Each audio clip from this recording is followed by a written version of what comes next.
Consegue nos ouvir? Olá, pessoal. Estou ouvindo. Vou pôr ele ali na mesa preta, pode ser?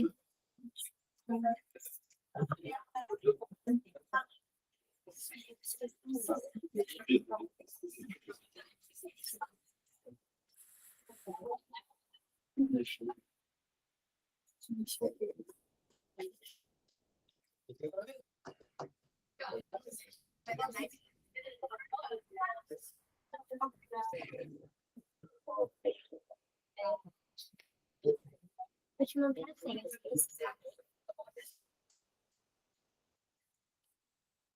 Olá, boa tarde. Reginaldo, consegue ouvir aqui? Estou ouvindo. Estou ouvindo. Vou aumentar um pouquinho o som.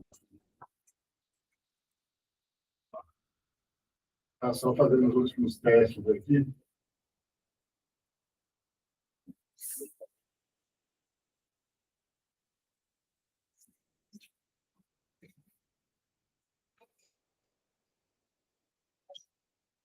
Pode falar alguma coisa, João? Só para a gente ver o áudio aqui. Tá. Olá, pessoal. Boa tarde. Oi, João. Tudo bem? Vou aumentar um.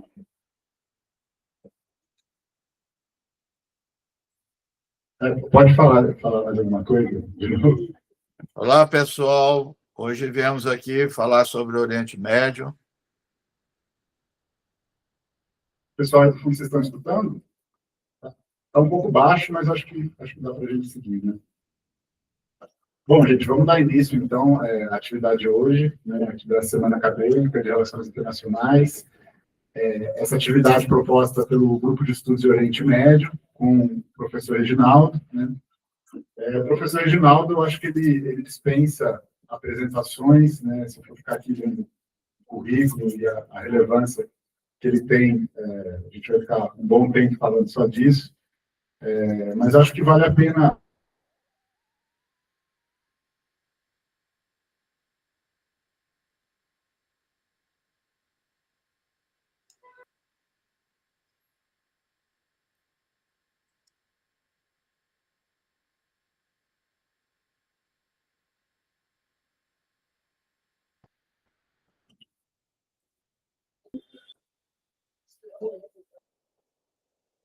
Então, como intelectual público engajado, né, acho que a influência e as contribuições que o professor Reginaldo dá ultrapassam em muito o estudo propriamente do Oriente Médio, mas acho que impacta toda a área de relações internacionais como um todo. Então, hoje temos essa atividade, né, a gente combinou cerca de 40 minutos de fala do professor e depois abrir para as perguntas da plateia. O Reginaldo não vai conseguir ficar até às 15 horas, tem compromisso, mas vamos tentar fazer uma boa atividade aqui. Reginaldo, agradeço a sua presença aqui e passo a palavra para você. Bom, boa tarde. Obrigado pelo convite. Já estive com o grupo em outras ocasiões. O curso de RI da UFO sempre tem candidatos aqui no mestrado em Relações Internacionais, na área de Oriente Médio, né? E sei que o João está desenvolvendo aí um bom trabalho com vocês. O João participa do nosso grupo, do GES, né? Então, é todo um trabalho coletivo, né? Bem, a questão, para entrar aqui na questão da Palestina e do Oriente Médio, há várias entradas, né? Várias formas para abordar o tema. Além da perspectiva de política internacional propriamente dita, na área de história, na área de direito internacional, na área de economia política, e também trazendo as várias abordagens, diferentes interpretações, né? Havia colocado aqui a questão da ordem regional, genocídio, ordem regional, Eu vou fazer esse comentário, mas eu vou fazer uma recuperação do processo histórico na região e o envolvimento das grandes potências. Porque, em primeiro lugar, é frequente que ocorra a seguinte indagação. Afinal de contas, por que a Palestina, né, um pequeno território encravado no Oriente Médio, chama a atenção da política internacional, chama a atenção do envolvimento das grandes potências, né? O caso de Gaza, eu gosto sempre de lembrar, a pessoa situar, quem é de São Paulo sabe, senão vocês olham, Gaza é do tamanho do bairro de Parelheiros. Gaza tem mais ou menos, com alguma irregularidade, 40 a 45 quilômetros por 10 a 12 quilômetros de largura ali. Então, um pequeno território. Por que será que esse pequeno território, por exemplo, foi capaz de ofuscar a guerra da Ucrânia enquanto visibilidade internacional? Por que os acontecimentos ali estão levando multidões nos Estados Unidos, como nunca havia acontecido desde a Guerra do Vietnã? E lembrando, óbvio, que na Guerra do Vietnã os Estados Unidos estavam envolvidos, né? França, Inglaterra, Alemanha, recentemente algo muito impactante, que foi a mobilização em várias cidades da Itália, que foi greve geral. Enfim, por que essa mobilização em torno da Palestina em geral e agora da questão em Gaza em particular? Vou situar essa questão, não vou ter uma resposta única, há vários fatores envolvidos, mas a gente pode começar do início desse processo. Quer dizer, pouco antes da criação do Estado de Israel na ONU, um evento, um divisor de águas foi a partilha da Palestina. A partilha da Palestina, ela acontece em novembro de 1947, no âmbito da ONU. Então, foi formada uma comissão, representantes de países, para deliberar sobre aquele território que estava sob mandato britânico, do Império Britânico.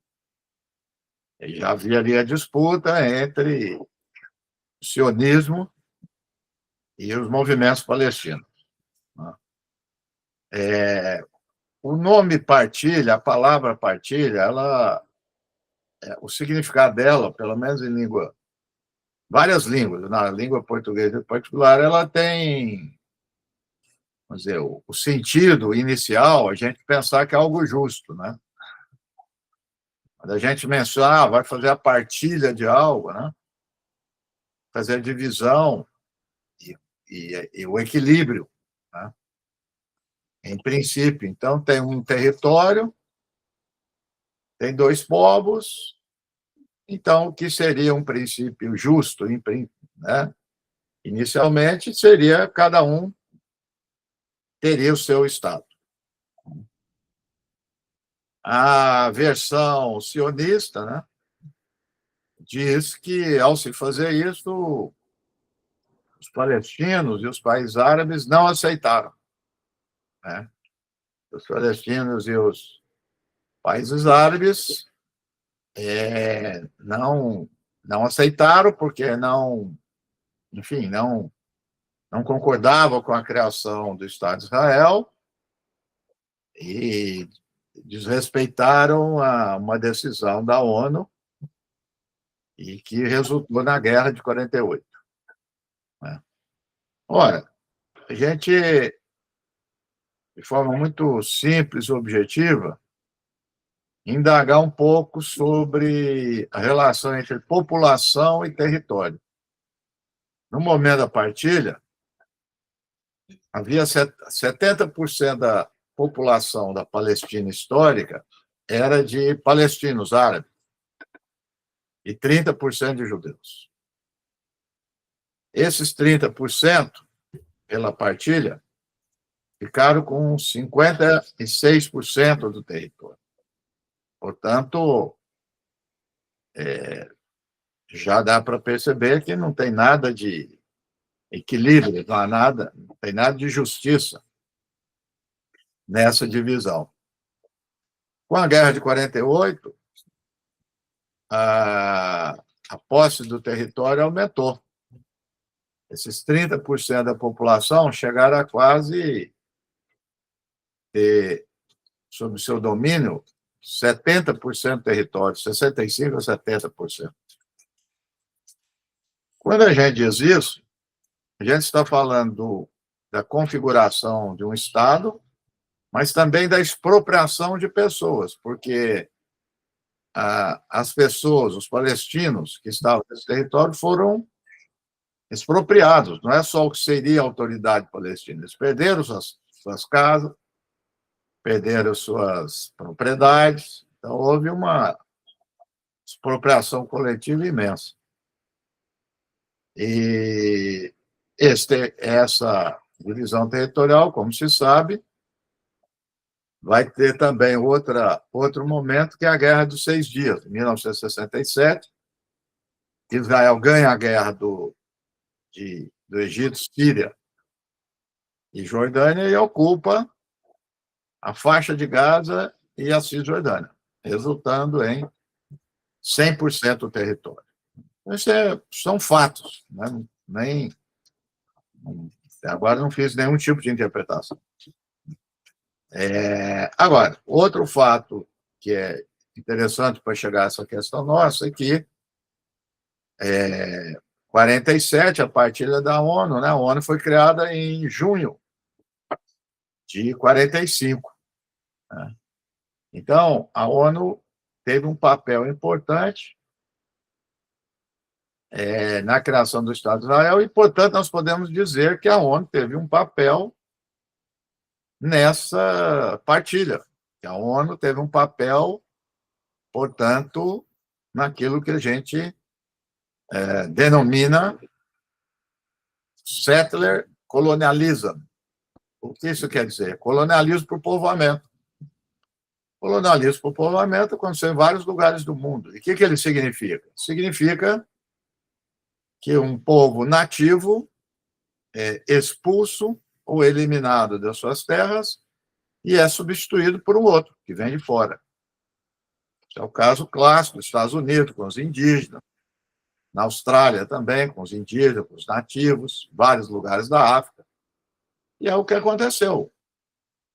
Se só pegar o mapa, eu sempre digo aos alunos que tem sempre olhar para 3 variáveis na política internacional: espaço,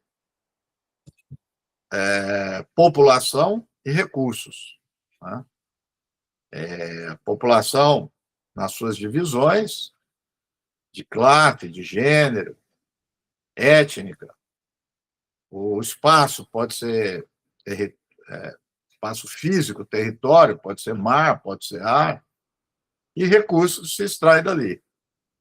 E o settler colonialismo é isso, é a substituição de um para o outro. Então, nós podemos dizer que a ONU participou,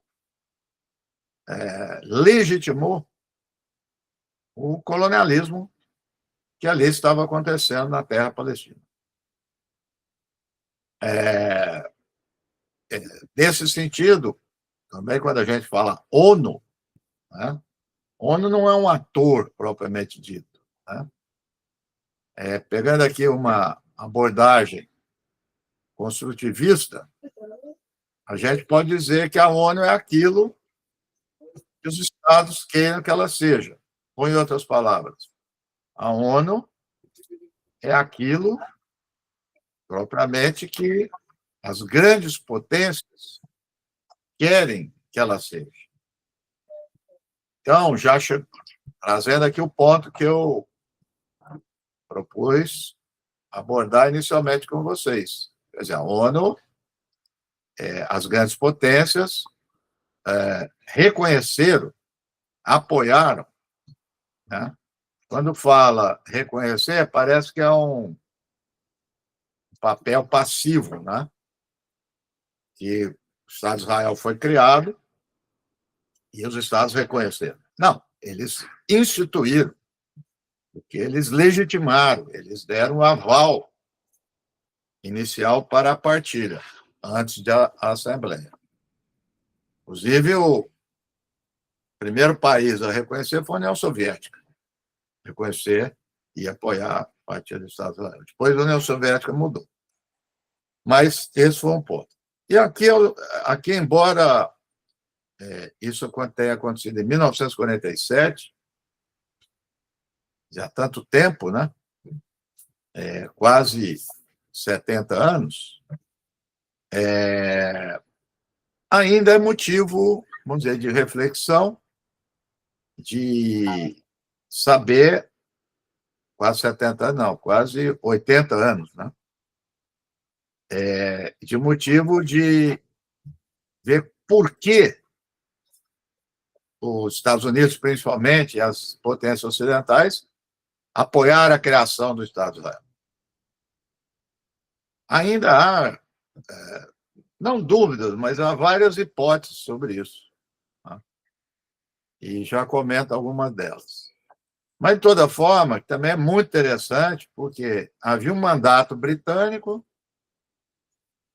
o movimento sionista e os palestinos lutaram contra o mandato britânico, e os britânicos viram que não tinha mais, por várias razões, continuar a exercer o seu mandato.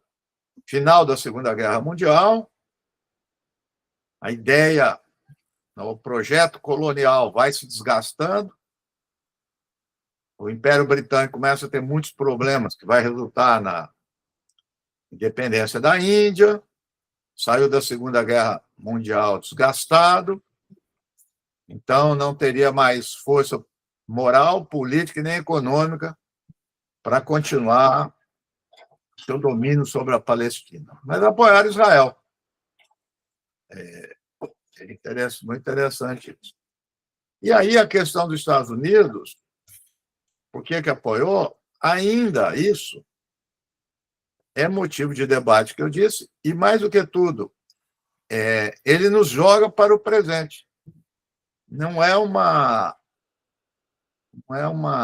apenas uma interpretação para esclarecer fatos passados.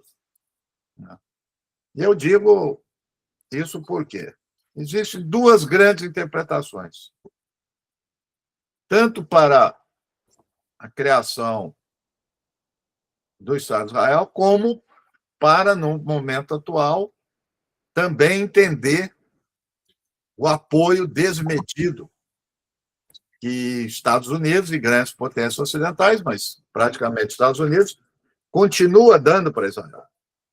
Então, não é um fato no passado, mas é um processo que se iniciou em 47 e que se estende até hoje e se intensifica até hoje.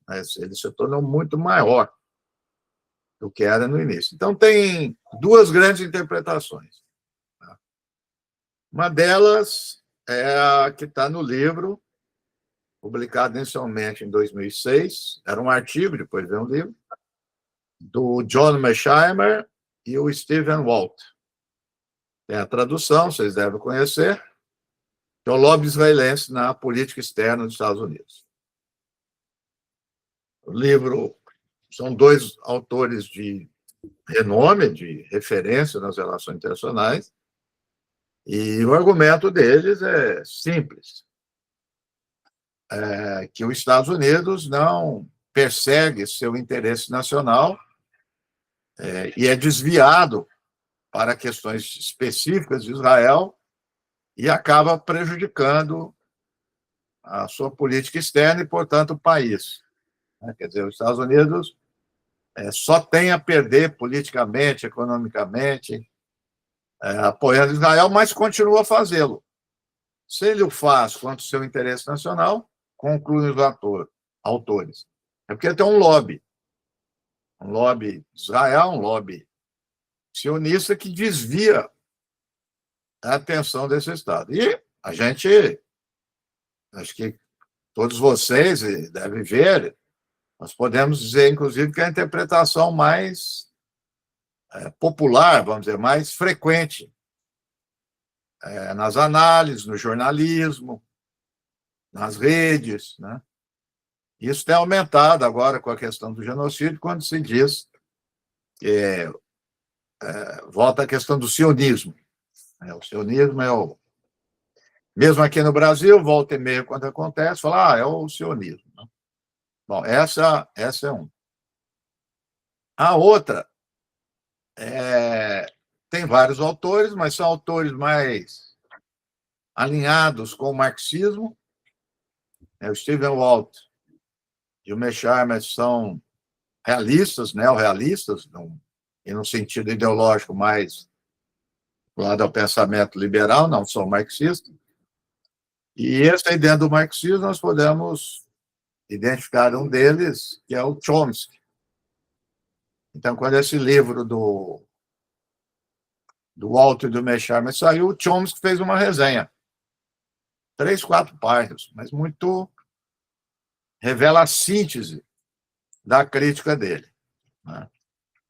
A crítica dele, eu vou dizer a interpretação final, e depois falo dos argumentos. A interpretação dele é o contrário. Né? O que é o contrário? Os Estados Unidos usa Israel. Israel é um instrumento da política externa dos Estados Unidos. O sionismo é um elemento. Não é que os Estados Unidos não é dominado pelo sionismo. Pelo contrário. O Chomsky e outros trazem vários fatos, porque antes de Israel se construir nesse grande instrumento, ao mesmo tempo, durante muito tempo, foi o Irã, de 1953 a 1979. O programa nuclear do Irã começou com os Estados Unidos a desenvolver, Arábia Saudita e outros. E o Chomsky lembra que o interesse nacional norte-americano, o interesse das grandes corporações, só se beneficiou apoiando Israel. Né? A indústria de armas, idem. Então, ou seja, as grandes potências encontraram em Israel um instrumento eficaz para o domínio, para exercer o domínio, para tentar exercer hegemonia no Oriente Médio. Essa é a que eu me alinho, essa aqui é meu filho, e dizer, portanto, que Israel é um projeto das elites ocidentais. Eu acho que Gaza só vem a confirmar isso, não o contrário. Se a gente olhar a virulência, inclusive da polícia alemã, a repressão na Alemanha, em todos esses estados, é um negócio impressionante. Se você olhar para os Estados Unidos, a questão do apoio não se resume ao governo. Está difuso na sociedade. Há vários episódios nas universidades. Não foi agora com o Trump. Durante o Biden, uma reitora negra de Harvard teve que deixar o cargo por pressão dos doadores, daqueles que sustentam a universidade, porque ela se recusou a expulsar 2 estudantes que criticavam Israel. E várias outras questões têm acontecido em relação a isso. Então, essa ideia que Israel há 3, 4 meses, o ministro alemão disse isso. Falou, depois voltou atrás e tal, que ele disse que Israel faz o serviço sujo. para as potências ocidentais. Hoje, ou ontem, eu vi hoje, para dar uma dimensão disso, já há vários outros episódios, muito, muito interessante isso, porque os repórteres, cada vez mais, sempre perguntando quando a comunidade europeia, os representantes da comunidade europeia vão falar, né, sobre Rússia, criticando a Rússia, etc., sempre se faz o parâmetro, né, os jornalistas, Marina, os jornalistas têm que acabam fazendo o parâmetro do tratamento que se dá à Rússia e a Israel. Então, agora, recentemente, uma representante da comunidade europeia fez um longo discurso dizendo que a Ucrânia está destruída, muitas mortes, que a Rússia tem que ser cobrada por isso. Esse jornalista, que é americano, estava ali na plateia, levantou a mão e perguntou o seguinte: olha, então você acha o mesmo de Israel? Porque a destruição, as instituições internacionais já julgaram que é genocídio, etc. Ela simplesmente diz: não vou te responder. Então, é muito significativo, porque óbvio que não tem argumento. Que argumento que ela vai dar? Porque, inclusive, é o contrário, porque se a gente for pela questão da simetria, né? A Ucrânia é um país muito bem armado pela OTAN, teria muito mais condição. De longe chega a destruição que acontece em Gaza. Mas nem argumento tem para isso. Então, enfim, um secretário do Ronald Reagan, o secretário de Estado, uma vez disse que Israel era o porta-aviões dos Estados Unidos. Ou seja, que essa ideia que Israel foi. E foi sempre, desde o início, com os Estados Unidos? Não, não foi. Durante a Guerra de Suez, 1956, 57, os Estados Unidos não participou do ataque ao Egito. A Inglaterra, a França e Israel. Os Estados Unidos, inclusive, ficou contra. Mas foi ao longo dos anos. Ao longo dos anos, isso se intensificou, como eu disse, a partir do momento que o Irã fez a revolução e deixou de ser um instrumento da política externa norte-americana. E também quando os Estados Unidos, a fim de conter a União Soviética no clima da Guerra Fria, passou a ver em Israel um instrumento eficaz. O Egito e Síria eram abastecidos com armas da União Soviética. Então, ali eles viam uma disputa. Mas, a partir da década de 70, aí não tem mais exercício. Já a Guerra de 6 Dias, os Estados Unidos atua bastante, a Guerra de 73, e na sequência, cada vez mais. Cada vez mais. E aí tem um fenômeno interessante, porque a guerra, depois da Guerra de 73, Egito e Síria, os Estados Unidos fez um grande lance estratégico. Os Estados Unidos é muito interessante, eles fazem lances e jogadas geopolíticas com o nome de paz. As pessoas ficam discutindo um acordo, determinado acordo. O acordo de paz entre Egito e Israel. Mas quando os Estados Unidos fez isso, ele alterou completamente a política regional, porque o Egito era o país mais importante do Oriente Médio, militar, economicamente, onde apareceu o nacionalismo árabe, com Nasser, e apoiava os palestinos. A partir desse acordo, o Egito saiu, carta fora do baralho, até hoje. Hoje saiu a notícia, volta e meia isso tem alguma tensão. que Israel está dizendo que vai voltar a assumir, nunca tinha deixado, mas vai intensificar a militarização da fronteira de Gaza com o Egito. Não vai ser o Egito, estão dizendo ele, é Israel que vai. Então, só para dar essa dimensão, então Israel os Estados Unidos tirou o Egito da jogada. A Síria se isolou e, portanto, a questão palestina ficou sem apoio de nenhum Estado. Não teve mais nenhum Estado árabe envolvido com a questão palestina.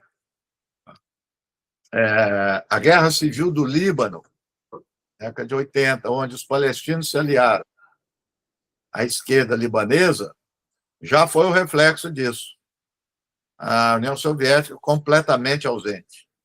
Completamente. E desde então, sempre ausente. Então, por vezes, se diz, o final da Guerra Fria, e passa a fazer as análises regionais, deduzindo o final da Guerra Fria. As ordens regionais têm uma certa autonomia. Não é que a Guerra Fria final tenha influenciado, claro que sim, mas não da maneira que se coloca, porque já antes do final da Guerra Fria, a Rússia, a União Soviética, já não estava mais presente. E os Estados Unidos estava sozinho.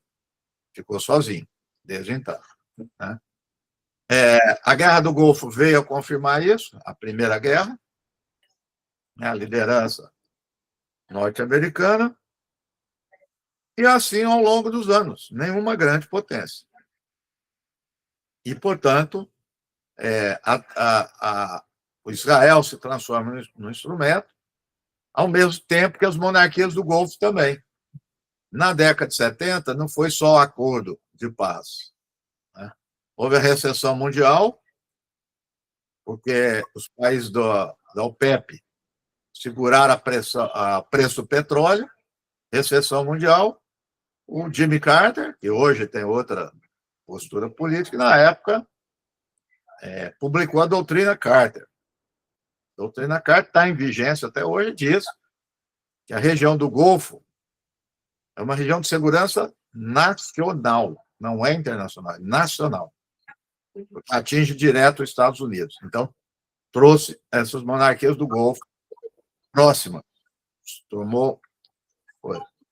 Isso vem na sequência. Tanto a Guerra do Golfo, de 91, que foi desencadeado pela invasão do Kuwait pelo Saddam Hussein, e o Saddam Hussein também havia ameaçado, pouca gente fala isso, invadir a Arábia Saudita. E aí que acendeu o sinalzinho vermelho para os Estados Unidos, porque ali na Arábia Saudita é inadmissível que aconteça isso. Então, teve a guerra, e uma das consequências é a militarização, bases militares por toda a região. A base militar do Catar é a maior hoje. Tem do Emirados, tem na própria Arábia Saudita, que os Estados Unidos montou as bases militares todas ali para assegurar a ordem, a estabilidade do Golfo. Bom, mas para o nosso raciocínio, então, ausência de outra potência que não seja os Estados Unidos. Portanto, a questão palestina, ela, no nível estatal, ela se isolou. E tal como os dias de hoje. E foi ganhando muito mais a dimensão, vamos dizer, no aspecto internacional, transnacional, ligada a movimentos da sociedade no mundo inteiro. Né? Mesmo nos países árabes. Não há uma sociedade, um povo ali no mundo árabe e muçulmano que não apoia a Palestina. Ao mesmo tempo, não há nenhum governo que assuma a questão palestina. Né? Não declarações favoráveis, etc., mas ninguém vai às últimas consequências militares, como era Egito e Síria, pela questão palestina. Então, isso é fato, e isso foi se mostrando ao longo das décadas. Mas, mais do que tudo, o que acontece após 2011, 2012? Primavera Árabe. As revoltas árabes fizeram com que o Oriente Médio como um todo e o norte da África aparecessem como uma grande questão para a política internacional. Afinal de contas, começou a se questionar uma série de governos, todos montados pelas elites ocidentais, com exceção da Síria, que era a Rússia. Mas todos os outros montados pela... E foram caindo um a um. Mas, nesse processo, a questão palestina sumiu. Sumiu completamente. Perdeu sua visibilidade, passou a se preocupar muito mais com o Egito, com a Síria, com a Líbia. Né? Já havia preocupação com o Iraque, né? Ocupação do Iraque, Afeganistão, sumiu completamente. Com o primeiro governo Trump, o Trump vai levar adiante algo que estava já no ar, que é o processo, aspas, de normalização de Israel com os Estados Árabes. No fundo, Israel já está com esse processo de normalização. Eram relações bilaterais. Aproximou do Egito, da Jordânia, das monarquias do Golfo, mas não havia nenhuma articulação mais concreta. E aí o Trump lança os acordos de Abraão, que é um acordo, vamos dizer, quase completamente econômicos, mas com repercussão geopolítica, porque na hora que traz esses países árabes, Marrocos, Sudão, Emirados Árabes, Catar, para assinar o acordo e a questão palestina fora. Foi a primeira vez, ainda que, mesmo que nunca levaram a ferro e fogo a questão palestina esses governos, eles davam uma declaração ou outra favorável. Dessa vez, nada. Nos acordos de normalização, a coisa de Abraão, ninguém falava em questão Estado palestino, sumiu completamente. Mas o que é interessante, a Arábia Saudita não entrou na coisa de Abraão, que é o país mais importante. Então, se vocês olharem ali, setembro de 2023, um mês antes, vocês vão ver uma viagem do Netanyahu a Nova York. Ele vai para a Assembleia da ONU, põe aqueles mapas e tal, provoca, e depois vai encontrar com o Biden e anunciam o Biden, que logo já estava em entendimento a adesão da Arábia Saudita ao acordo. Né?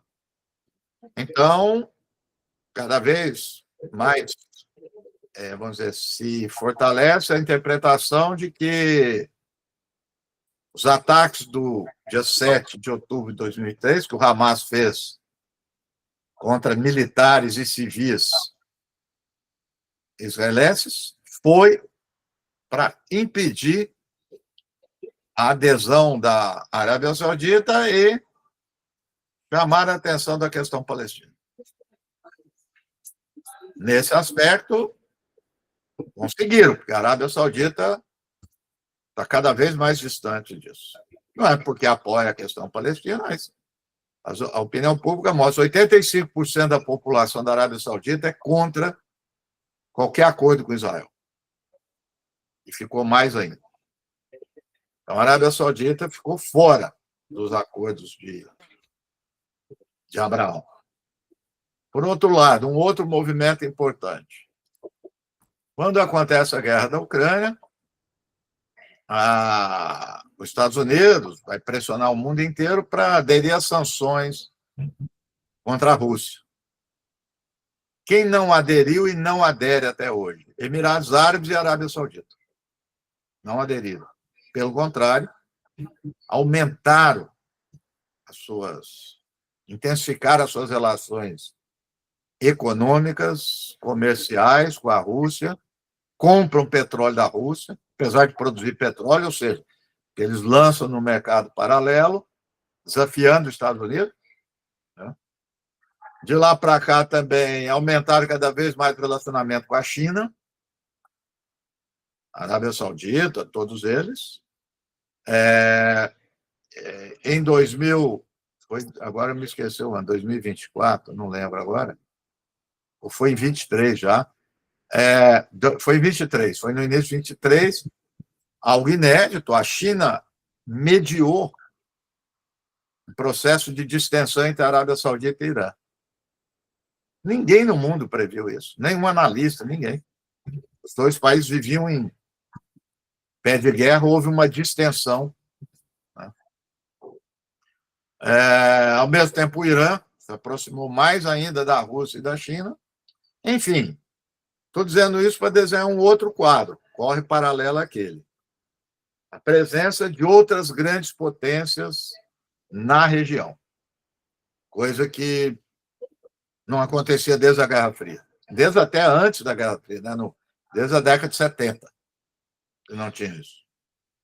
Então, não foi só a presença da Rússia na Síria que foi importante, militarmente, mas a presença da Rússia economicamente no Golfo.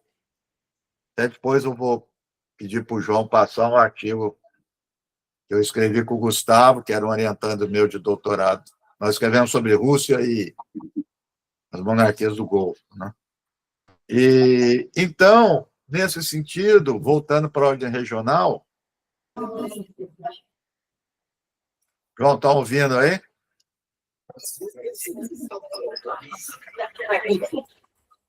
Não, porque eu... tá bom, voltou aqui a tela. Então, nesse sentido, alguns começaram já a falar numa certa multipolaridade no Oriente Médio, né? Em decorrência de todos esses fatores que eu acabei de apontar. Mas, vamos para os fatos. Acontecem algumas questões. Vou pontuar todos os fatos para interpretá-los de uma forma global. O genocídio, enfim. Israel, com o apoio dos Estados Unidos, fez um ataque massivo contra Gaza. Além da ajuda militar regular dos Estados Unidos, agora foi divulgado, suplementou com 25 bilhões de dólares em armas e munições, coisa ultrapassando Hiroshima, Nagasaki, Dresden e tudo mais. Israel passou a atacar, rompeu, aspas, a quebrar o elemento de dissuasão na região. O que é esse elemento de dissuasão? Ao longo desses anos, o Irã foi aumentando sua influência no Líbano com o Hezbollah. O Hezbollah se tornou um ator poderosíssimo, com uma quantidade de mísseis de médio e longo alcance nunca vista. O Irã garantiu o governo da Síria, o Bashar, apoiou milícias no Iraque e os Houthis no Iêmen. Tudo isso daí construiu o nome de eixo da resistência. E era o efeito de dissuasão. Né? Como vocês sabem, o efeito da dissuasão é esse: você manda um recado, pode ter umas guerras de atrito. Israel joga umas bombas no Líbano, o Hezbollah responde, os Houthis lançam mísseis, Israel lança outro, e ficaram nisso. Né? Bom, de repente, vê como é que são os assuntos que ninguém pode prever. Ninguém pode prever essas coisas. Israel conseguiu entrar no sistema de inteligência do Hezbollah. Vocês vão se lembrar, começam a aparecer os pagers que começam a explodir. Na sequência, Israel começa a matar todos os líderes do Hezbollah e assassina o Nasrallah. Nasrallah estava num prédio em Beirute a 10 metros do subsolo e eles acertam o Nasrallah. Ou seja, entrou dentro, por espionagem, entrou dentro do sistema. E aí foi um arraso dos ataques aéreos, tentou entrar por terra, não conseguiu. Assinou cessar-fogo com o Hezbollah, mas colocou o Hezbollah no seu lugar. Ficaram ali na coisa. Derruba o governo da Síria, não foi só Israel, mas participou do governo derrubar, e atacou o Irã.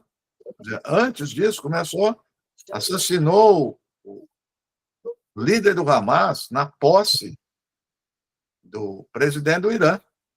Aliás, o líder estava conversando com o Alckmin, Geraldo. Eles estavam lá juntos, o cara saiu para o hotel, mataram ele. E, de repente, atacaram o Irã, também entraram dentro do sistema de inteligência do Irã. Uma coisa impressionante. Entrou em guerra com o Irã, tá. O Irã foi bastante afetado e Israel também. Né? Os dois foram afetados. Mas eu sempre digo, não é Israel e Irã, é Israel e os Estados Unidos. E o Irã sozinho. Porque não teve China e Rússia.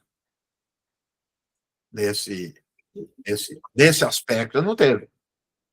Absolutamente. Então, todos esses países se resguardaram e o eixo de resistência realmente foi rompido. Nesse momento, cada um luta para sobreviver. E começou a se configurar o quê? Que, na verdade, ele pode ser multipolar na área econômica, em geral, finanças, comércio, área tecnológica, mas não na área militar. Por que não na área militar? Porque na área militar os Estados Unidos entra e vai até as últimas consequências. China e Rússia, não. Isso vai se configurando cada vez mais. Veja agora, mesmo o cessar-fogo, onde é que está a China? Sumiu, não está em lugar nenhum. Né? Nem a Rússia. Mas apareceram os poderes regionais, Turquia, Egito e Catar. Então é onde que eu vou chegar também. Quer dizer, o Catar, eu diria, e não estou falando isso agora, é gravado, eu estou falando isso já há um tempo. Final do ano, eu e a Isa escrevemos um artigo na Carta Capital falando do Catar. Não é casual, veja só. O Irã ataca o Catar de forma fake. Por exemplo, ataca, avisou antes, ataca a base militar, não morreu ninguém, de repente cessar fogo com o Irã. O Trump fez o cessar-fogo. E agora a interpretação que se dá, a decisiva, e eu concordo, é o ataque que Israel fez ao Catar, à delegação do Hamas dentro do Catar. O Washington Post soltou algo que já se supunha saber, que o Catar, Israel, Estados Unidos, Emirados Árabes, Arábia Saudita, têm um acordo de compartilhar informações de inteligência. Ora, como é que você tem alguém que você compartilha inteligência e esse alguém te ataca? Então, ou seja, a variável Catar mudou. Porque o Catar é um país importante, economicamente e militarmente, para os Estados Unidos, e tem uma influência muito grande sobre o Trump. Então, a interpretação também é isso. O Catar circula muito bem com o Hamas, não tem problema com Israel, então ele acaba sendo um ator fundamental nisso. Então, isso a gente pode voltar. Então, essa é a parte regional, ou seja, que um país, ou os países regionais começam a ter um peso grande nas questões aí. E sobre a importância da Palestina, enfim, eu diria por duas razões. Uma delas já está exposta. A Palestina acaba colocando em questão, dando visibilidade para outras questões geopolíticas na região.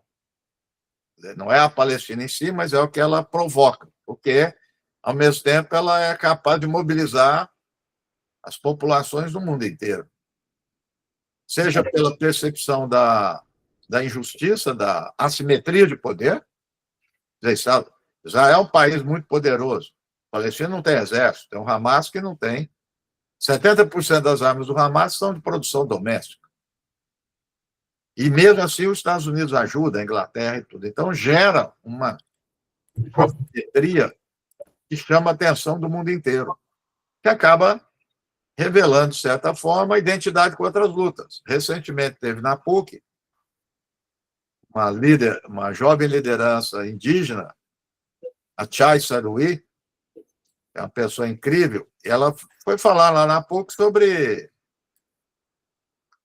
sobre crise climática e tal, mas no meio ela falou, ó, nossa comunidade indígena preocupa muito com a Palestina, porque tem a ver muito com a nossa história. E eu diria vários outros povos do mundo, vários outros grupos sociais que se identificam. Né? Então, ela se torna uma questão internacional, no sentido societal, bastante importante. Os estados são, vamos dizer assim, cobrados disso, são cobrados por isso. Como eu disse, principalmente os estados que têm cumplicidade na ação com Israel. Evidentemente, com isso que eu estou colocando, não vou esgotar e permanece aberto por que chama tanta atenção, né, do mundo uma questão como essa. Né?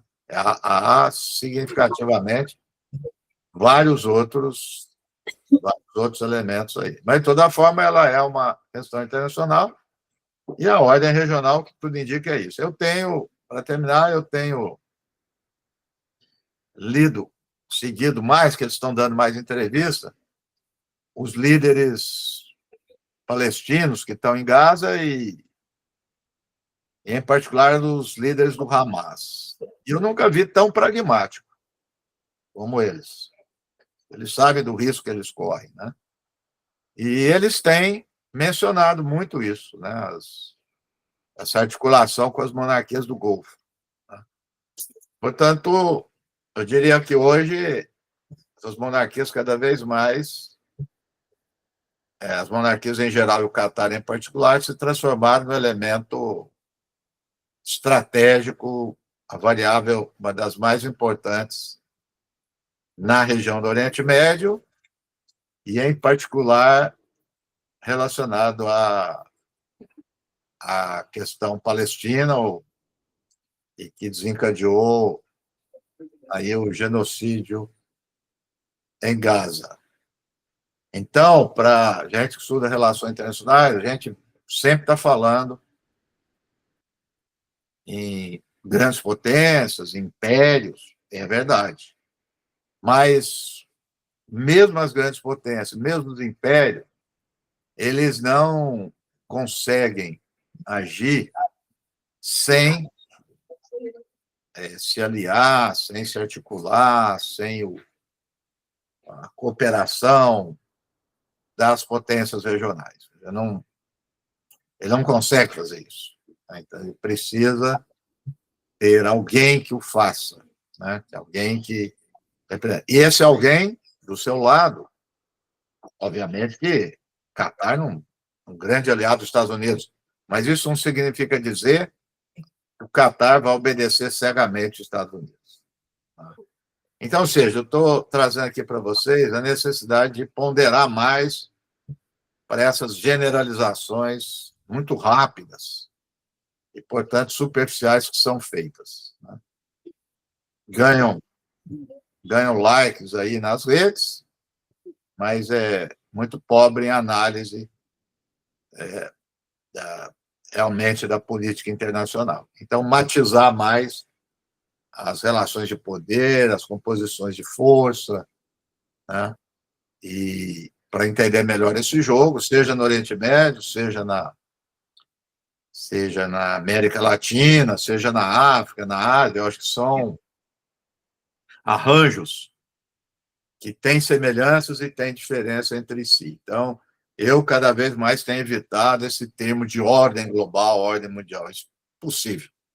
Dá para fazer essa generalização com todas essas variáveis e com todas as particularidades. Bom, era isso pouco que eu tinha para falar e podemos conversar sobre essas e outras questões que vocês acharem que merecem.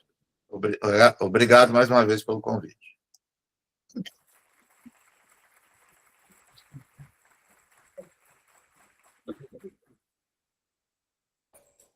Obrigado, professor Reginaldo. Oi.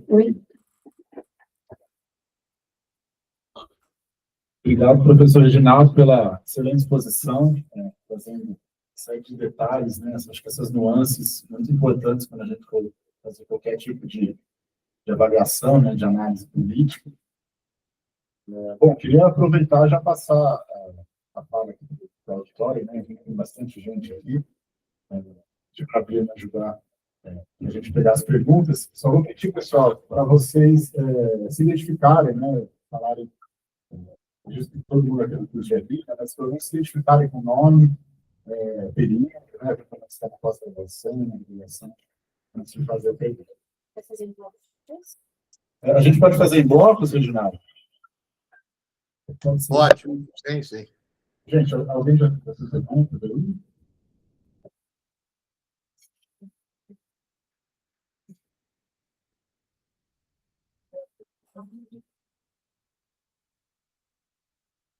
Boa tarde, professor. É um prazer estar aqui escutando o senhor. Para nós que somos da RI também, membros do grupo de estudos em Oriente Médio. Meu nome é Ana Laura, sou do terceiro período e membro do GEON também. E a minha pergunta é relacionada ao que o senhor falou sobre Israel ser um projeto do Ocidente.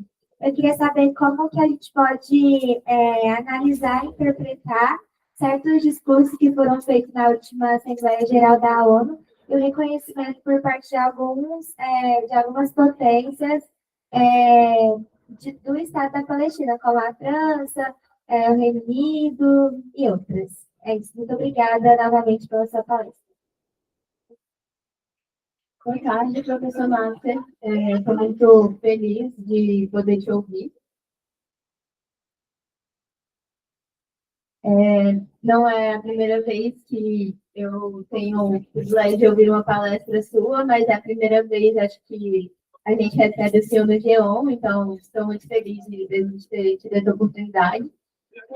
Sou Mariana Carvalho, sou estudante do mestrado aqui de RI e estudo a questão palestina, então estou sempre aqui tentando ver quando o senhor está falando uma coisa, etc. E em algum momento desse ano, a professora Isabela Gostinelli, ela publicou um texto no Boletim Lua Nova sobre o escudo de Abraão, que seria uma proposta de segurança, né, entre ali, um acordo entre Israel e as potências do Oriente Médio, que viria como um complemento aos acordos de Abraão. Né? E aí eu queria ouvir um pouco, porque ela disse que essa proposta surge em minhas tensões com o Irã, mas de lá para cá a gente já teve, como o senhor mesmo trouxe, algumas mudanças nessas variáveis, inclusive o Catar e o próprio Irã, que deu uma recuada. Então eu queria que o senhor comentasse um pouco sobre essa questão desse escudo de Abraão e essa proposta de segurança aí para a ordem regional do Oriente Médio. Muito obrigada. Boa tarde, professor. Queria primeiramente agradecer, em nome do GEON, da UPA, a sua participação hoje. Acredito que foi muito interessante. E a minha pergunta, ela se relaciona, de certa forma, com a da Ana, que sou eu, porque eu gostaria de saber o porquê da relação dos Estados Unidos com Israel. A gente tem outros projetos principais regionais, a Turquia, a Arábia Saudita, e chegam até a ser inclinados também com os Estados Unidos, esse alinhamento, mas a gente vê o apoio irrestrito quase que a Israel. E eu queria saber por que disso e por que os outros países ainda mantêm, a gente viu um pouco, né, as relações, apesar das falsas declarações contra o genocídio e tudo mais. E, por fim, eu gostaria de saber um comentário sobre os acordos recentes de cessar-fogo, que já foram quebrados, os problemas principais que o senhor identifica nele, basicamente todos, né? Mas vejo eu também a questão da Cisjordânia, que ela nunca é uma pauta debatida, né, nesse aspecto. E se o senhor tem alguma perspectiva melhor em lugar desse acordo. Obrigada. Eu sou a Amanda, eu sou estudante da graduação sexto período, também sou membro do GEON. Posso responder, João? Pode sim. Bom, a primeira questão foi sobre o reconhecimento. Eu tenho tentado encontrar alguma analogia de casos concretos assim para a nossa vida para responder isso. O que eu tenho encontrado é o seguinte: imagine vocês que todo dia você cruza com uma pessoa na rua e vê que essa pessoa é maltratada, é oprimida por outras pessoas. E você nem olha para ela. Você nem dá importância e deixa aquilo correr. Você não ajuda, não faz nada, não protesta, né? E aí, um belo dia, aquela pessoa apanha tanto que vai para a UTI, está em coma. Aí você vai lá no hospital visitar e fala: puxa, gosto muito de você e a reconheço como uma pessoa de direitos. É isso. Quer dizer, o que significa dizer que reconhece o Estado da Palestina? Nada. Mas se não significa nada, por que diz? Em parte. Quer dizer, em parte tenta justamente ludibriar a opinião pública dos seus países e da opinião pública internacional, que a gente fica discutindo isso. Eu já disse que toda hora tem questão simbólica, né, para a Palestina, mas não tem uma questão concreta. Então, não tem concretude nenhuma. Esses estados que você citou disseram que reconhecem a existência de um Estado palestino. Ao mesmo tempo, eles não fizeram nada para colocar o fim do genocídio. Pelo contrário, continuaram e continuam tendo relação com Israel. Então, isso é um artifício. Eu também tenho dito que tem aquela expressão do Roosevelt, do Ted Roosevelt, dizia: fale manso e desça o porrete. O caso de Israel é o contrário, né? Fala duro e haja mansamente.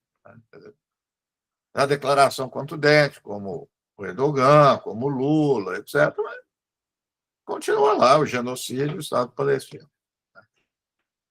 Então, não tem absolutamente... Vai dizer que é inócuo, não, é porque ele é pior, porque ele engana, né? Ele ludibria. Como ludibria algumas manchetes. Gosto muito do trabalho do Jamil Chad. O Jamil foi aluno de RI da PUC, primeira turma.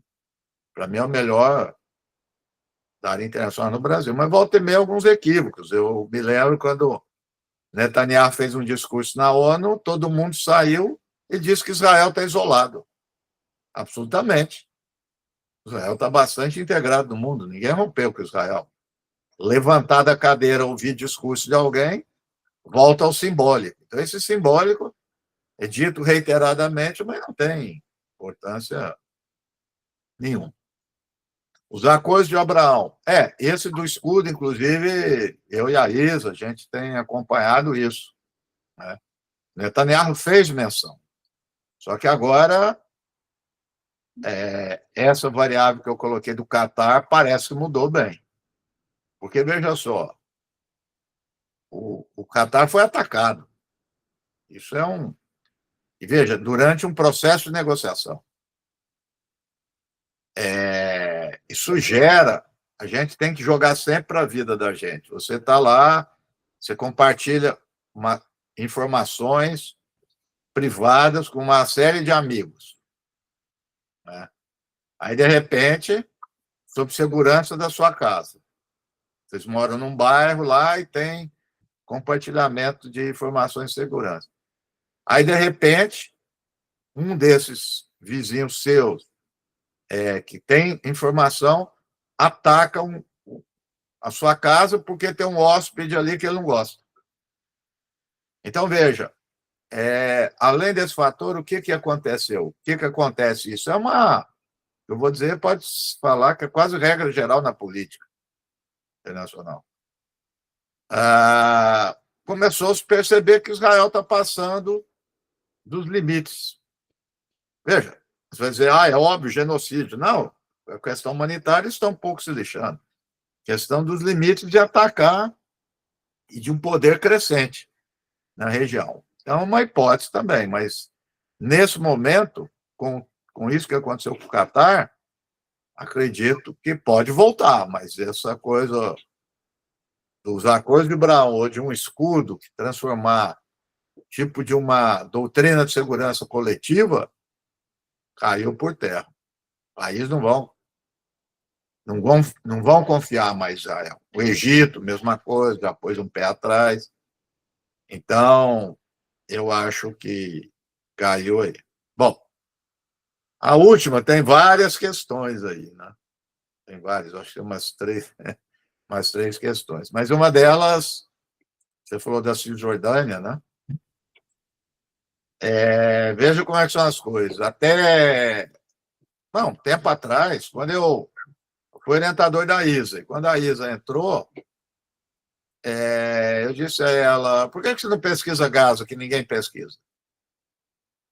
Nada de Gaza, muito pouco.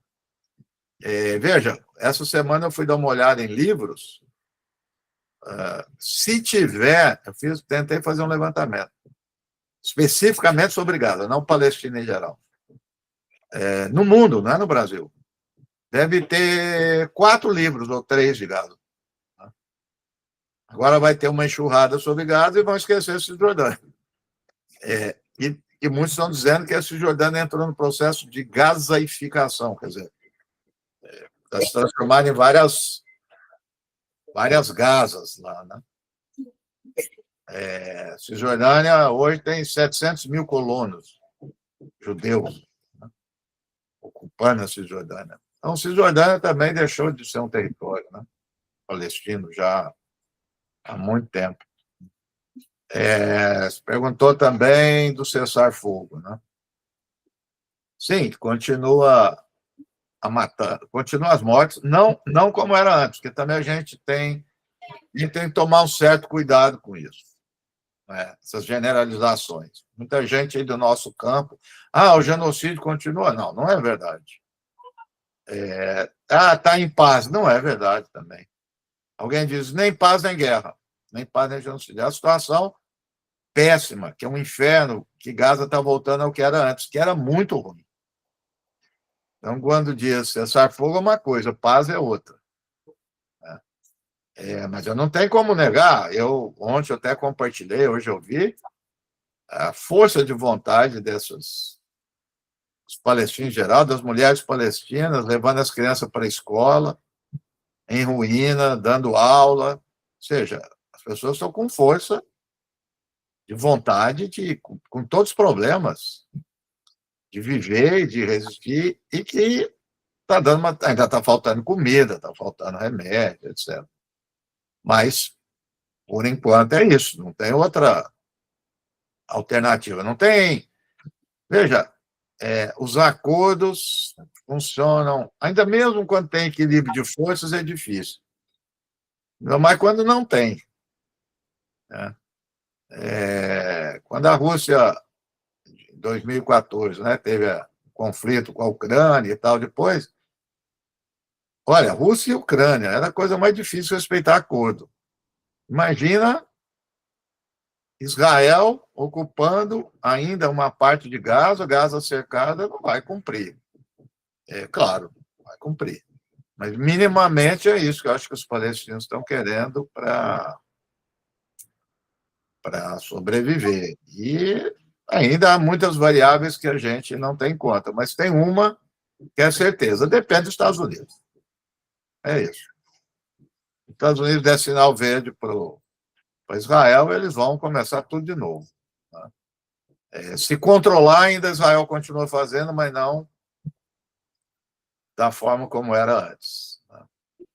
Eu acho que tinha mais uma questão que você levantou e eu esqueci. Você falou da Cisjordânia, falou do cessar-fogo. Não lembro agora. A última era por que Israel? Porque eu apoio a... Sim. É o tema que eu falei aqui do início da região, da minha exposição. A interpretação que é o lobby, que não é minha, que o lobby controla e, portanto, vamos dizer, arrasta os Estados Unidos. O menor arrasta o maior. Então, um lobby poderoso, desmedido, que faz de tudo. E isso você ouve toda hora, o sionismo. Tudo é o sionismo, né? Então virou também um bicho papão que está em tudo quanto é lugar, arrasta todo mundo. Não, eu não diria isso. As pessoas não apoiam. O Chomsky dizer, veja, a indústria bélica americana vai apoiar Israel por causa do sionismo? Não, apoia Israel porque tem dinheiro. Tem gente comprando arma, vendendo arma e ganhando dinheiro. Ponto final. Então, estão se deixando se é sionismo ou não. Né? Como vende arma para a Arábia Saudita, como vende arma para o Irã. Vendeu, né, no passado. E vende outros países e a vida continue. Porque os Estados Unidos, como disse o secretário Ronald Reagan, não precisa cuidar de certos assuntos lá. Né? Tem Israel para garantir. Israel é um porto seguro da elite ocidental, se no limite houver uma revolução. Porque, veja, esse pessoal, estrategista, ele lida com o cenário. Você pode dizer, bom, no Iraque não foi Israel. Não, não foi, porque se Israel fosse, aí pioraria, porque é um assunto que ele não pode entrar. Mas, no limite, vamos dizer, um dia, se acontecer uma revolta nos monarquias do Golfo, Israel vai estar ali para ajudar as elites árabes a reprimir as manifestantes. Veja o Egito. Revolta árabe, caiu o governo militar. Eleição. Foi eleita a Irmandade Muçulmana. Quem derrubou a Irmandade Muçulmana? Israel e a Arábia Saudita. Derrubaram o governo da Irmandade Muçulmana e deram um golpe militar durante a Primavera Árabe. Agora, quem controla ali o que está na Síria? Uma parte é Israel.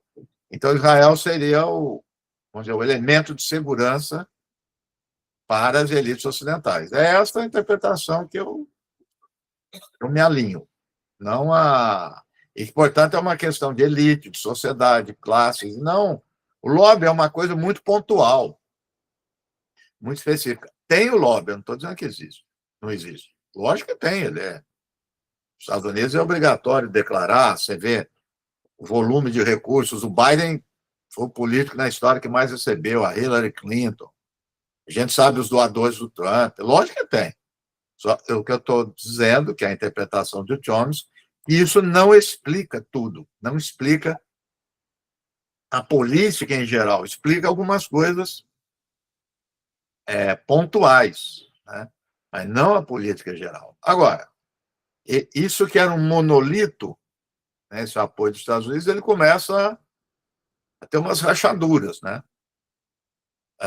Hoje, pesquisa de opinião pública entre pessoas jovens entre 22 a 35 anos, nessa faixa, 65% é contra Israel. Veja agora, é Nova York. Nova York é uma cidade sui generis, não tem nada a ver com os Estados Unidos em geral, sei disso. Mas ganhou alguém que é muçulmano e que disse no debate que se o Netanyahu pisar lá, ele vai preso. E ele foi eleito pela maioria da comunidade judaica anti-sionista, ou que critica Israel, ou liberal sionista.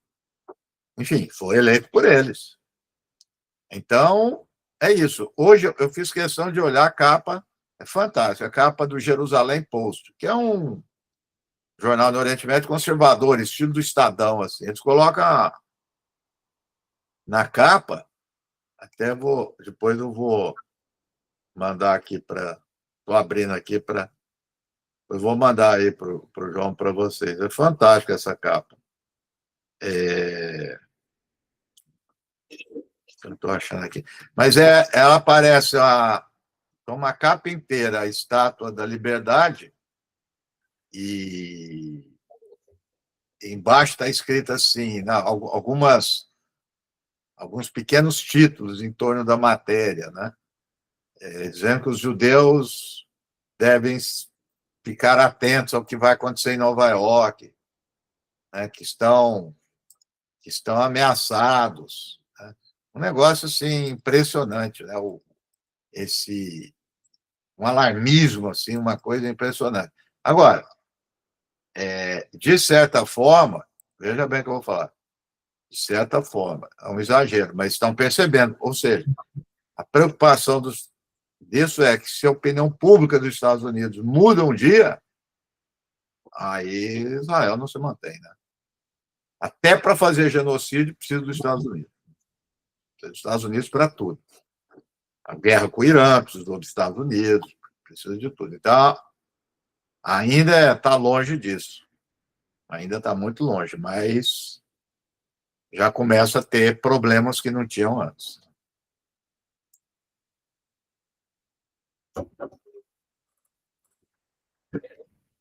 Obrigado, Reginaldo. Dá tempo para mais uma rodada de perguntas? Pode ser?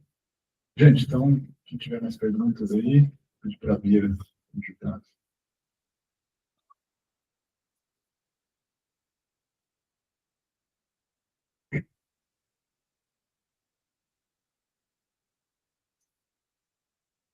Bom, primeiramente, eu queria agradecer pela palestra, foi realmente muito bom, professor. É uma honra poder ouvir o senhor.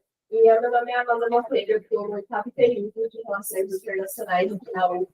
E a minha pergunta, ela vai no sentido de que a gente está assistindo Israel tentando desestabilizar os países ali da região, impostando cada vez mais poder, e esses países, eles, de certa forma, ficam um pouco...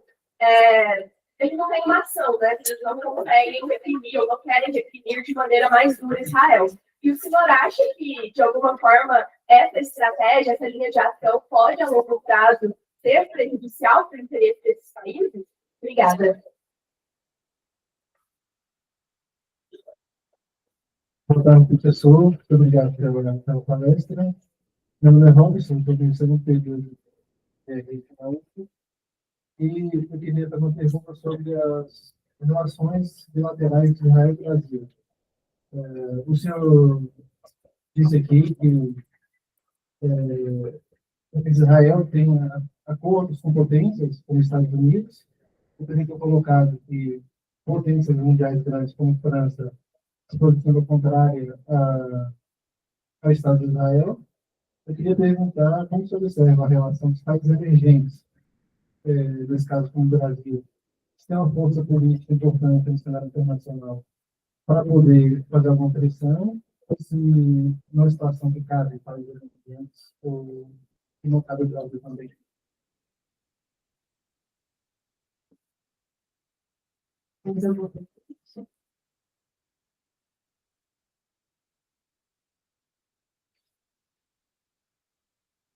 Boa tarde, professor. Muito obrigada pela sua palestra. Foi muito boa, realmente é algo alguém diferente que eu vi. A minha pergunta, eu estou percebendo, eu estou no 3º período de RP, e eu tenho uma iniciação de sobre a mediação estatal. E a minha pergunta é uma relação com o isso. Eu queria saber a opinião do senhor, porque na minha pesquisa eu percebi que pagar desembolso milhões a cada país que sai a Palestina. Ele envolve milhões para ajudar a Palestina. E ele tem construção feita que o Israel deixa. Ele libera caminhos para eles comunicarem com a gente. Eu queria saber a opinião do senhor sobre a relação do Qatar com Israel e Hamas. E também foi a retorno da execução de criação. A exposição de ataques ao Qatar, feito por Israel. Qual seria a posição do Qatar desse prioriza a soft power e também lá que o Qatar agora está nos Estados Unidos. Obrigada. Reginaldo, pode responder, acho que a gente vai fazer esse bloco. João, vou começar pela terceira, porque deu microfonia, então me diga aí o que é, você me fala, que eu não ouvi quase nada. É uma pergunta sobre o Qatar, em geral, né, a relação do Qatar com Israel, inclusive do papel de mediador, né, com Israel e Hamas, e a atuação do Qatar. Tá. Bom, a primeira também a respeito da questão dos países da região em relação com Israel. Tá? É isso, não é? A primeira foi sobre isso. Eu também ouvi mais ou menos. Olha, a questão é essa. Eu acho que, e volto para essa terceira também, tem uma coisa, às vezes a gente, a gente não pode ser ortodoxo com teoria, né? Tem que ser heterodoxo e toda teoria tem um alcance. Nenhuma vai explicar tudo. Logo depois dos ataques do 11 de setembro, uns 2, 3 anos depois, foi publicado um livro de um ex-agente da CIA comentando o 11 de setembro, o que aconteceu com os Estados Unidos, né? É um cara com uma formação muito sólida em história, em antropologia, e eu me lembro bem que a palavra que ele usou no título era hubris, que vem do grego, que é orgulho, arrogância, mas é mais do que isso, porque hubris, na Grécia, significava o fato dos homens pensarem que são deuses. Tem uma dose de arrogância e orgulho, mas é mais do que isso. E isso, os gregos interpretavam que quem fizesse isso, ele ia ser punido, né? Que era nêmesis, a gente traduz por justiça, mas não é bem, parece vingança, um ato contrário. Então, eu diria as duas coisas aqui. Eu tenho observado isso. Isso, quanto fator nas relações internacionais, o crescimento de poder não é um autocontrole, né?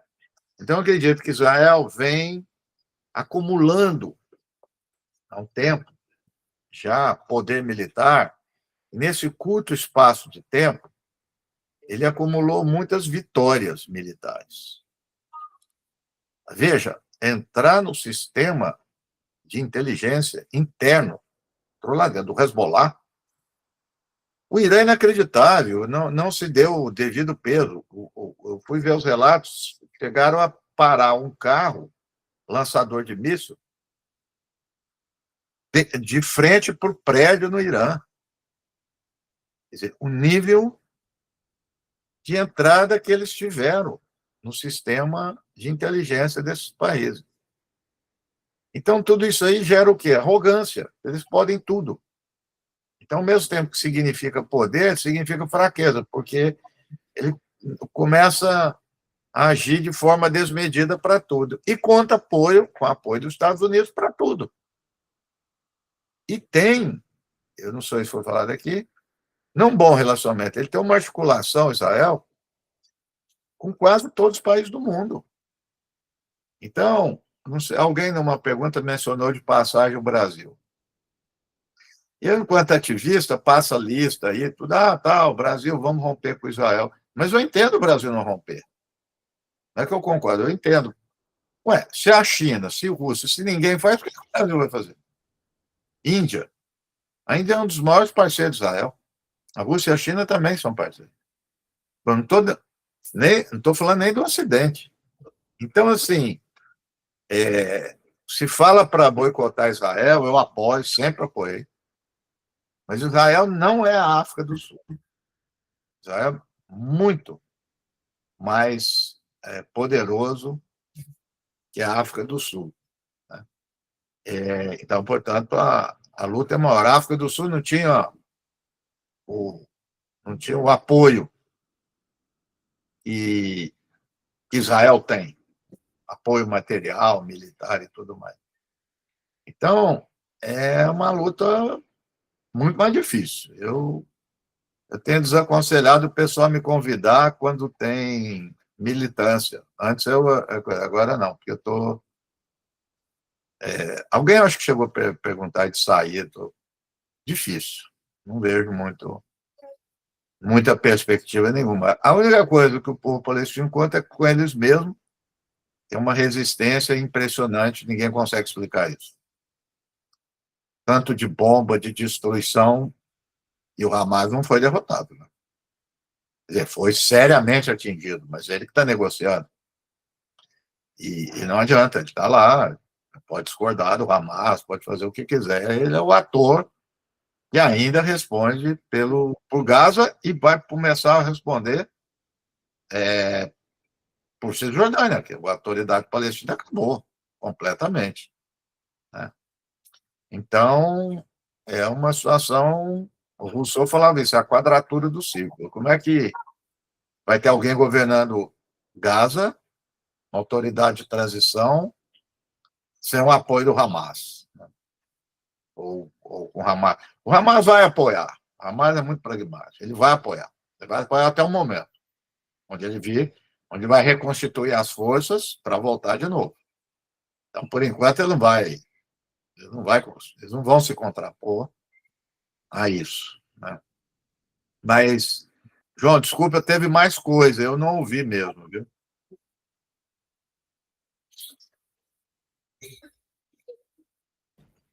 Eu acho que teve mais uma pergunta que era específica também da relação do Brasil.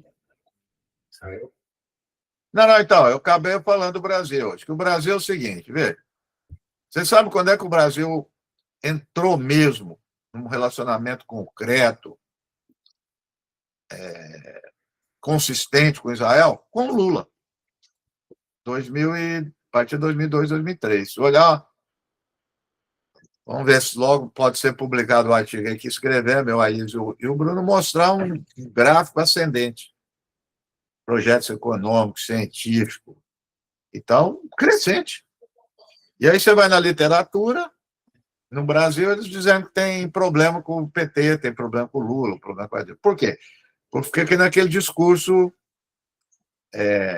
de redes, Israel disse que o Brasil é um anão diplomático, aí chama o embaixador, mas isso não afetou em nada a relação. Nada, zero. Até agora não afetou em zero. Bom, é o que a gente pergunta no artigo. Se é isso que nós estamos falando, por que então se aposta tanto, quem é a favor de Israel, na relação com Bolsonaro e não com Lula? Porque com o governo Lula, tanto dentro do PT e com o governo que abrange outros partidos, há vários setores minoritários, mas que têm uma postura bem crítica a Israel. Então, ainda, vamos dizer assim, tem um risco. Então, é óbvio que eles vão preferir um governo que não tem risco nenhum, como é do Bolsonaro. Mas não que o governo do Lula, da Dilma, alterasse isso. Não alterou em absoluto. Né? Declarações muito duras do governo de Israel contra o Lula. Não resultou em nada, absolutamente. Então, precisa tomar um certo cuidado com isso. Mas, como eu disse, ao mesmo tempo, essa questão. Tem um embate aí na área militar. Veja, quando o Lula, a jogada por trás foi o Lula, que a compra de armamentos militares por parte do Brasil e de Israel foi para o Tribunal de Contas. Foi uma jogada aí do Lula para não entrar. E estava suspenso. Quando aconteceu isso, o ministro da Defesa do governo Lula foi para a tribuna e criticou o Lula. Criticou o Lula e o Itamaraty. Quando o Lula falou que era genocídio, no dia seguinte, o líder do governo Lula, que é do Senado, líder do Senado, do PT, o Jacques Wagner, criticou o Lula. Então, realmente, o Lula não tem como ir, porque a fragilidade é do governo e dentro do PT. Dentro do PT é a fragilidade. Quer dizer, fragilidade nisso de não apoiar. Né? Isso não é Brasil, é vários países do mundo. Então, o que demonstra o seguinte, não tem lobby. O lobby sionista no Brasil, gente, cá entre nós, a gente faz Conib é uma piada. Conib fica aí atrás de mim e do Bruno, que não tem uma importância nenhuma. Fica atrás de professor, jornalista. Faz lobby, pé de chinelo, isso é uma porcaria. Faz lobby. Então, lobby muito, muito, muito pontual. Ou seja, a articulação ela é maior, porque eu me lembro o Paulo Nogueira Batista, que é um economista de renome, muito importante, tudo, fez uma crítica à escolha de um economista, que é de origem judaica, à época do Temer, eu esqueci o nome dele, Ilan, não sei o quê, para o Banco Mundial, falaram que era antissemitismo. Aí, na carta que escreveram contra o Paulo Nogueira, boa parte de banqueiros do Brasil que não tem nada a ver com o sionismo, eles nem sabem o que é isso. Mas é porque identifica uma articulação de poder. Então, não é só a relação específica de balança de comércio, etc., mas o apoio internacional que tem, né? Então, eu vejo assim, eu estou, bom, em termos analíticos, eu achei, mas de ver de perspectiva, coisas muito, muito, muito difícil, né? Veja só, a gente fica comemorando que rompe. Olha só, pessoal. Eu até me contigo, só estou falando em aberto com vocês. Não sei se vocês viram a notícia que houve o rompimento de um acordo da USP com a Universidade de Israel. Maior barulho. Então, na Folha, etc. Eu vou ler para vocês aqui a passagem do texto dos meus colegas, que respeito, lutam pela coisa, dizendo o seguinte, eles dizem assim, não alterou muito, porque no que diz respeito a docente, o acordo continua. E no de discente, praticamente nunca existiu. Ué, então, o que adianta romper com isso aí? Que é um acordo de uso. Você rompe um acordo da área de ciência, tecnologia, que envolve questão militar, questões sensíveis de drones, aí sim. Mas o que isso aí tem? Aí só, toda hora é só vitória simbólica, né? Então, vitória simbólica não vai para lugar nenhum. Estou pessimista mesmo. Né? Melhor não me ouvir muito, não. A gente tem mais perguntas? Acho que não. Bom, Reginaldo, acho que a gente já pode encerrar por aqui. Muito obrigado pela fala, pela generosidade sempre. E, enfim, gente, acho que, pelo menos para mim, acredito que o pessoal do G1 também, né, nas perguntas, né, agradeço a presença de vocês, acho que foi uma excelente participação, uma excelente mesa aqui, e auditório lotado, viu, Reginaldo? Estou achando que o pessoal ia chegar, mas é isso. Obrigado, viu, Reginaldo, pela presença.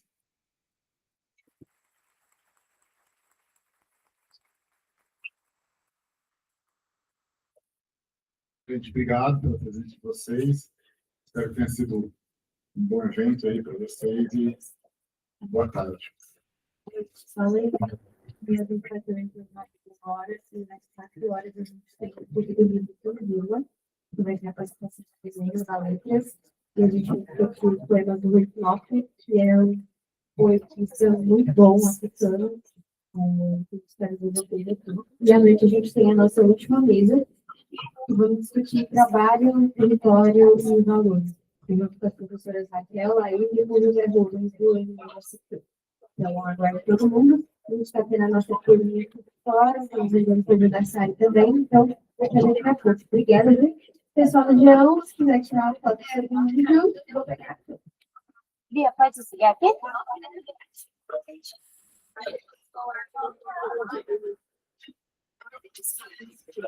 Perfeito.